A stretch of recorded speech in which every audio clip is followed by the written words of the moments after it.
I want you to picture a machine, not a car, not a computer, a biological machine. One that was engineered with a single, non-negotiable operating requirement built into every system, every cell, every structural component from the ground up. That requirement is movement. This machine was designed over millions of years of evolutionary pressure to cover ground, to travel, to navigate terrain, to walk and walk and walk across distances that would exhaust anything we have built to replace it. And in return for that movement, it maintains itself. It produces its own energy. It repairs its own microscopic circuitry while in motion. It upgrades its own operating systems in real time based on the demands placed on it. It is, by any objective measure, the most sophisticated, self-maintaining system ever produced. But there is a warranty condition buried in the design specifications that almost nobody reads. This machine does not maintain itself at rest. The maintenance protocols are motion-dependent. The hormonal recalibration, the cellular renewal, the fluid circulation, the structural repair. None of it runs at full capacity when the machine is stationary. The engineering assumption was that it would never be stationary for long, because for virtually the entire period of human evolutionary history, it never was. Now picture what happens when you take that machine and park it in a chair at a desk from 8 in the morning until 6 in the evening. In a car for 45 minutes each way. On a couch for 3 hours in the evening. Day after day, year after year. A pattern that describes the daily reality of most working Americans with reasonable accuracy. The machine does not simply sit there patiently waiting for the weekend. Things begin to happen inside it. Fluid systems stagnate. Structural components stiffen from disuse. Hormonal systems that depend on movement signals for calibration start running miscommunication patterns. Cellular maintenance that was supposed to be running continuously starts falling behind. And the biological clock, in a very literal molecular sense, begins running faster in the wrong direction. That machine is you. And the garage that modern American life has engineered as the default setting is doing something to your biology every single day that no supplement stack, no weekend workout, and no annual physical exam is fully capturing or compensating for. Stay with me through the next 20 minutes, because what I'm going to walk you through is not a generic list of reasons that walking is healthy. You have heard that list. It did not change your behavior, because it did not change your understanding. What I'm going to give you is a systems-level biological picture of what actually happens to your body, system by system, minute by minute, when you make one specific, ancient, completely free change to how you structure your day. And I want to tell you now, before we get into the mechanisms, that there is a specific biological threshold in a walking session, a point that most Americans never reach because they stop too soon, where something activates in your brain that researchers describe as one of the most powerful neurological events available to the human body without pharmaceutical assistance. We are going to get there. But first you need to understand what sitting is actually doing to you, right now, today, while you are watching this. Researchers have a name for what happens to your body's metabolic systems the moment you sit down for an extended period. They call it the sedentary cascade. The name is clinical. The biology behind it is alarming in its speed and specificity. Here is the timeline.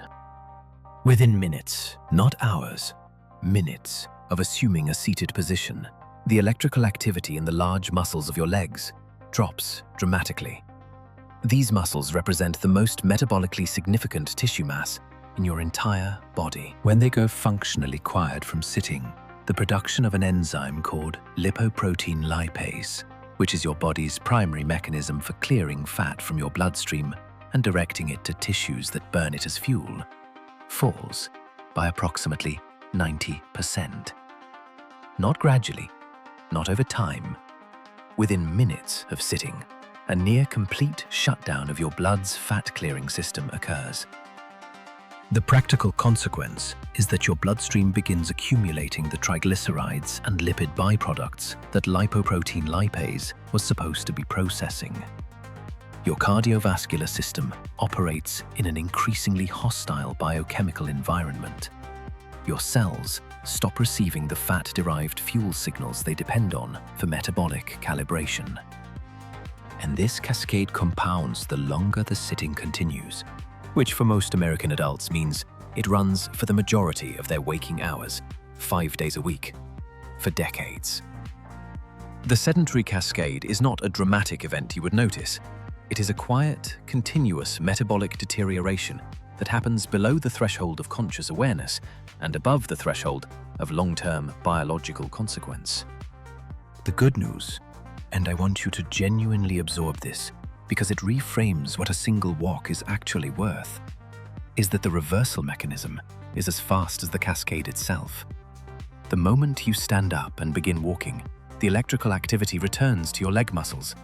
Lipoprotein lipase begins reactivating. The metabolic switch that's sitting turned off starts turning back on. The first step is not symbolic motivation. It is a biochemically meaningful intervention in a system that was running in a damaging direction and has just been redirected.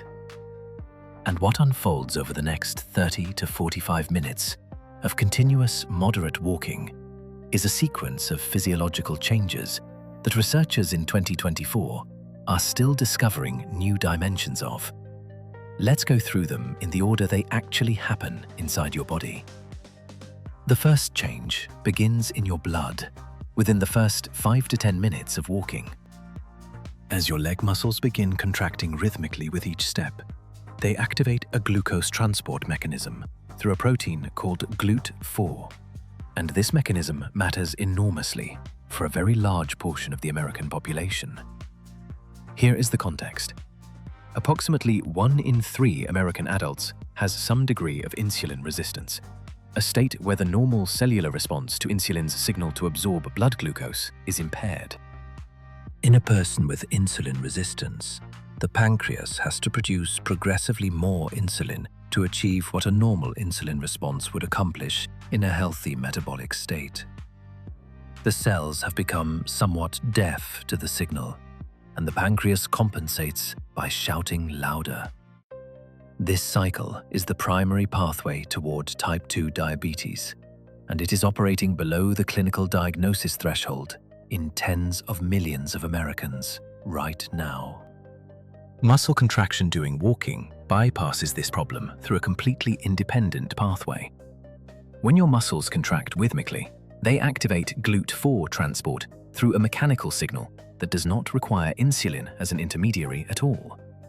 The cellular doors that insulin resistance had partially closed open from a different mechanism entirely. Blood glucose enters your muscle cells directly and is burned as fuel for the movement you are performing. The traffic jam in your bloodstream clears without an insulin surge. Research specifically examining post-meal walking has found that a 15-minute walk after eating reduces the blood glucose spike from that meal more significantly than many people expect from such a brief intervention. Not a 15-mile run, 15 minutes of walking. The mechanism is direct, immediate, available after every meal, and requires nothing except the decision to get up. The second change involves your stress chemistry. And this one connects to something that most American men experience daily without a clear biological explanation for it. Most of us are living in a state of chronic, low-grade cortisol elevation. Not the dramatic, crisis-level cortisol surge that your body evolved to produce in genuine emergencies and that resolves naturally once the emergency passes. The other kind. The persistent background cortisol hum of a life filled with constant notification interruptions, financial pressure, professional demands that follow you home on your phone, and the kind of diffuse, low-level anxiety that American professional culture has normalized so thoroughly that most people have stopped recognizing it as a stress response at all. It just feels like their personality, like how they are. This chronic cortisol elevation is not benign, and it is not simply a mood problem. Cortisol and testosterone operate on a biological seesaw. They share enzymatic precursors, and when cortisol is chronically elevated, testosterone production is chronically suppressed through a direct hormonal antagonism at the level of the hypothalamic-pituitary-gonadal axis. This is one of the primary physiological mechanisms behind the low energy, reduced motivation, diminished drive, and mood flatness that a large number of American men over 40 describe to their doctors without connecting it to their daily stress load and physical inactivity. They are experiencing the downstream hormonal consequence of a cortisol environment that never fully resets. Walking interrupts this loop through a mechanism that operates simultaneously on two levels. Physiologically, moderate intensity walking provides the physical discharge that the stress hormones cortisol and adrenaline were produced to proceed. Your body generated those hormones to prepare you for physical action, to move, to run, to physically respond to a threat. When you walk, you give the biological response its appropriate physical completion. The cortisol is metabolized. The adrenaline normalizes. The endocrine alarm system that was stuck in the activated position returns to baseline the way it was designed to, after physical action, not after sitting still, willing yourself to relax. Neurologically, something even more specific happens. Walking forward through an environment, particularly an outdoor one, though indoor walking provides partial benefit, generates a continuous visual input pattern called optic flow. As you move through space, objects in your peripheral vision stream past in the characteristic flow pattern of forward movement. This optic flow signal reaches your amygdala, the brain's threat detection and fear processing center, and delivers a specific message. You are moving, you are navigating, you are not frozen facing a threat. The amygdala, which generates much of the physiological anxiety response, reduces its alarm output in response to the optic flow signal. The anxiety quiets physiologically, not just psychologically. This is why pacing is a universal human instinct under stress. We are instinctively generating the movement pattern that tells our nervous system we are not cornered. Sitting still in front of a screen does the precise opposite. It creates the fixed gaze visual pattern of an organism facing a threat, maintaining the amygdala in a low-level alarm state, regardless of how safe the actual environment is. The third change begins around the 20 to 30 minute mark, and this is the threshold I mentioned at the beginning of this video. The one most Americans never reach because they either stop too soon or never start. This is where walking begins doing something to your brain that researchers spent decades insisting was biologically impossible, and that a Nobel Prize-winning body of work confirmed is not only possible, but reliably reproducible with consistent practice. Your brain begins producing a protein called brain-derived neurotrophic factor. Researchers abbreviate it as BDNF, and the popular shorthand, that it functions like fertilizer for your neurons, undersells the precision of what it actually does. BDNF binds to specific receptors on neurons and initiates signaling cascades that support neuronal survival, the growth of new synaptic connections, and, most significantly, a process called adult hippocampal neurogenesis, the generation of new neurons in the hippocampus of the adult human brain. For most of the 20th century, the consensus position in neuroscience was that adult neurogenesis did not meaningfully occur. The neurons you were born with were the neurons you would keep, and the trajectory was one of gradual, inevitable net loss. That consensus has been revised. The hippocampus generates new neurons throughout adult life, and one of the most powerful, reliable, and accessible triggers for that neurogenesis is the BDNF elevation produced by sustained, moderate intensity exercise. Specifically, the kind that walking at a brisk but comfortable pace for 30 or more continuous minutes represents. Why does this matter to you specifically? Because the hippocampus is the brain structure most directly responsible for memory formation, spatial navigation, and emotional regulation. It is also the structure most consistently and most early affected by age-related cognitive decline.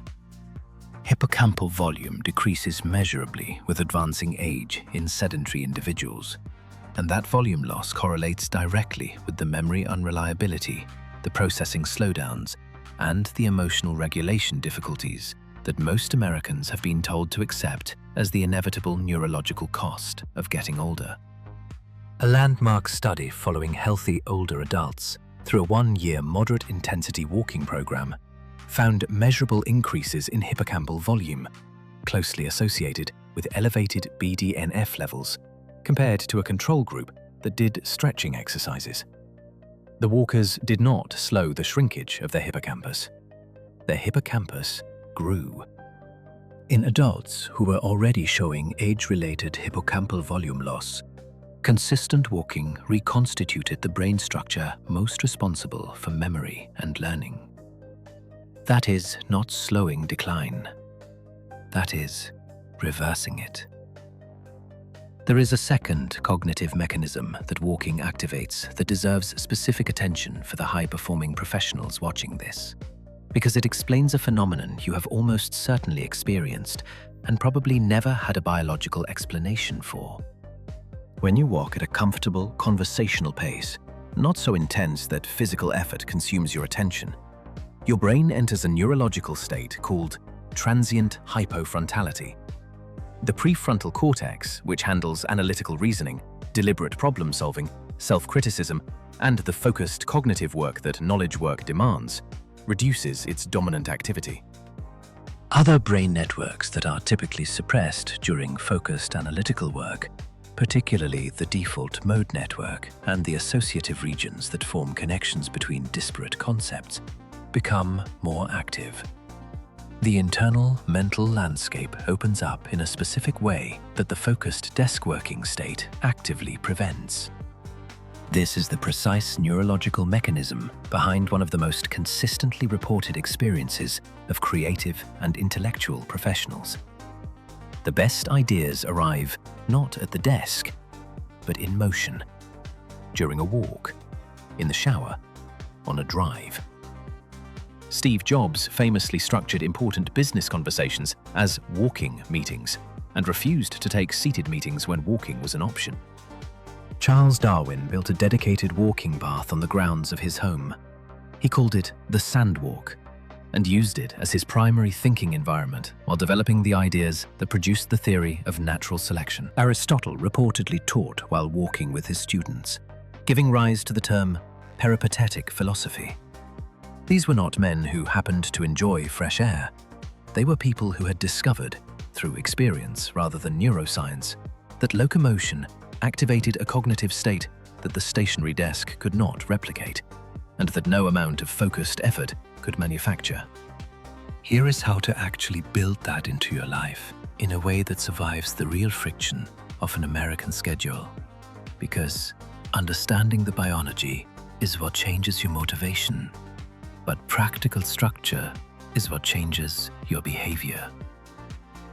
The research on walking dose and health outcomes shows a clear dose-response relationship with a meaningful threshold at approximately 30 minutes of continuous, moderate-intensity walking per day. Below that threshold, the benefits are real but incomplete, particularly for the BDNF production and hippocampal neurogenesis that require sustained, moderate intensity over a sufficient duration to fully activate. Above the threshold, benefits continue accumulating, but the marginal return per additional minute is lower than the return from establishing the foundational 30.